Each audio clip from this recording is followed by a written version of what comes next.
Who should play Edward? It's a tough one because okay, Gaspard people. He's too old. Simmer down.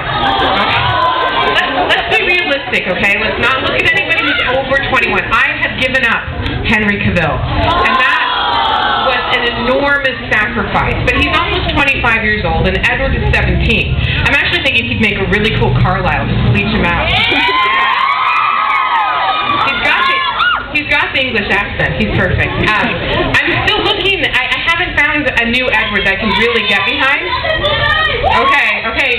Models are also out. We want actors, people. Actors. I mean, honestly, we could find the most beautiful model in the world, and he could look exactly like Edward. And if he gets out there and delivers his lines flat, how annoying is that going to be? It needs to be someone who can do it. I haven't found him yet, but I'm still looking. Okay. Thanks for the offer. Very nice. We've had a volunteer. Okay. In the polka dot before she gets robbed. Okay. When I get that question, I always say, and so who do I like better of my children? Gabe, Seth, or Eli? Why don't I pick one? Switzerland. Thank you.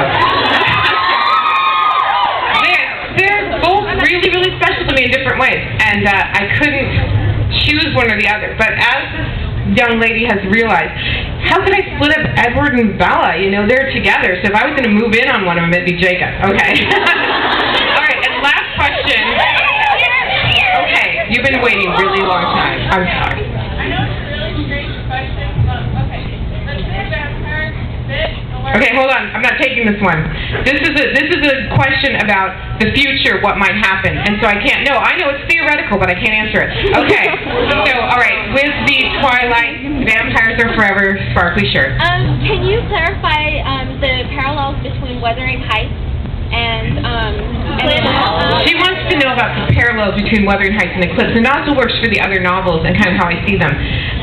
Bella is a reader. That's the part that I kind of, that's the kind of character I identify with. And so she, like me sometimes, sees her life through the filter of the stories that she's read.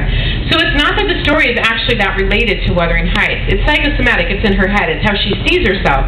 She's always read this story and seen the characters in a certain way, but as time goes on in Eclipse, she more and more starts to see the bad aspects of this one character in herself, and starts to realize how she's doing things wrong and how she's behaving badly. And so it's just more about her idea of how she sees herself and how she relates to fictional characters. In the first book, that was actually sort of my Pride and Prejudice because, it's not really related to the story, but that's kind of the epitome of a people meet and fall in love story for me. And the second one was more about kind of how Edward saw himself in relation to fictional characters.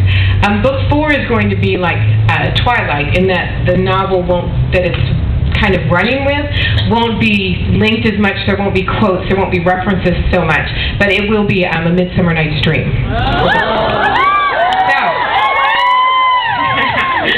So I'm out of time for questions. But thank you. Those were really good ones.